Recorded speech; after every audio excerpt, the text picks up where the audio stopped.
ପାଟିକୁ ସୁଆଦିଆ ଦେହକୁ ହିତ। ଆଜି ଆମେ ଘରେ ପ୍ରସ୍ତୁତ କରିବା ଦେଖନ୍ତୁ ମେଥି ଶାଗ।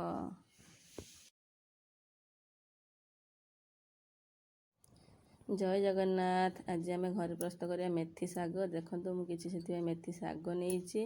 ତାକୁ ଆମେ ପ୍ରଥମେ ଭଲ ଭାବରେ କ୍ଲିନ୍ କରିଦେବା। ଏଥିରେ ବହୁତ ଘାସ ରହିଛି। ଦେଖନ୍ତୁ ମୁଁ ଭଲ ଭାବେ କ୍ଲିନ୍ କରିଦେଇଛି। କେବଳ ମୁଁ ଏହାର ପତ୍ର ଭାଗ ନେଇଛି ଆଉ ଡେମ୍ଫ ଭାଗ ନେଇନି। ଏହାକୁ ପ୍ରଥମେ ଧୋଇଦେବା, ତାପରେ ପ୍ରସ୍ତୁତ କରିବା ମେଥି ଶାଗ। ପ୍ରଥମେ ମୁଁ ଗୋଟେ କଡ଼େଇ ନେଇଛି। କଡ଼େଇରେ କିଛି ତେଲ ଦେଇଛି। ଆଉ ତେଲ ଦେଇ ସାରିଲା ପରେ ଗୋଟେ ବାଇଗଣକୁ ଚୁନ ଚୁନ କରି କାଟି ଦେଇଥିଲି। ଏବେ ସେ ବାଇଗଣକୁ ଦେଇ ଆମେ ତେଲରେ ଭାଜିବା।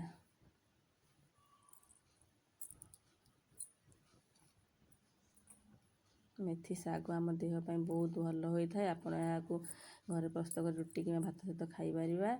ଦେଖନ୍ତୁ ବାଇଗଣ ସିଝିବା ପାଇଁ ମୁଁ ଏଥିରେ କିଛି ଅଳ୍ପ ହଳଦୀ ଗୁଣ୍ଡ ଆଉ ଅଳ୍ପ ଲୁଣ ଦେଇଛି। ଆଉ ଏବେ ୟାକୁ ଆମେ ଏପଟ ସେପଟ କରି କିଛି ସମୟ ପାଇଁ ଘୋରେଇ ଦେବା ସିଝିବା ପାଇଁ।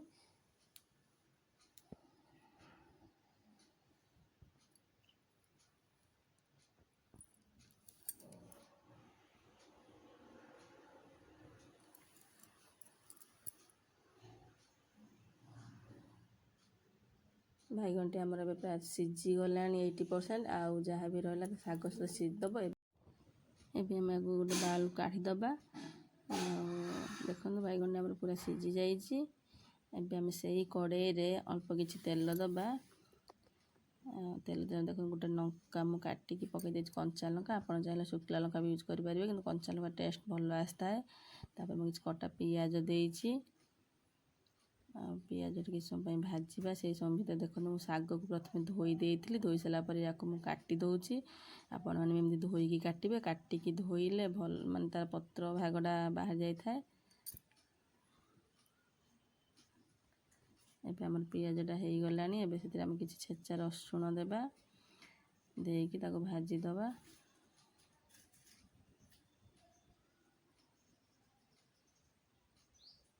ଏବେ ଆମେ ସେଥିରେ କଟା ହେଇଥିବା ଶାଗକୁ ଦେଇ କିଛି ସମୟ ପାଇଁ ଭାଜିବା। ଶାଗ ତ ଆମର ନିହାତି 2-3 ମିନିଟ୍ ଭାଜି ହେଇଥାଏ, କିନ୍ତୁ ମେଥି ଶାଗ ଯେହେତୁ ଟିକେ ପିତା ଲାଗିଥାଏ, ଆପଣ ୟାକୁ ଟିକେ ଅଧିକ ସମୟ ପାଇଁ ଭାଜିଲେ ତା'ର ପିତା ଅଂଶ କମି ଯାଇଥାଏ। ଶାଗଟି ବହୁତ ଟେଷ୍ଟି ଲାଗିଥାଏ।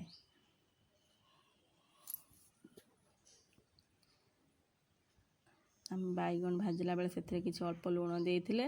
ଆପଣମାନେ ଶାଗର କ୍ୱାଣ୍ଟିଟି ଦେଖିକି ସେଥିରେ ଲୁଣ ଦେବା। ଆମେ ଏଥିରେ ଅଳ୍ପ ଆଉ କିଛି ଲୁଣ ଦେଇଛେ। ଦେଇକି ୟାକୁ ଗୋଳେଇକି ଭାଜିବା।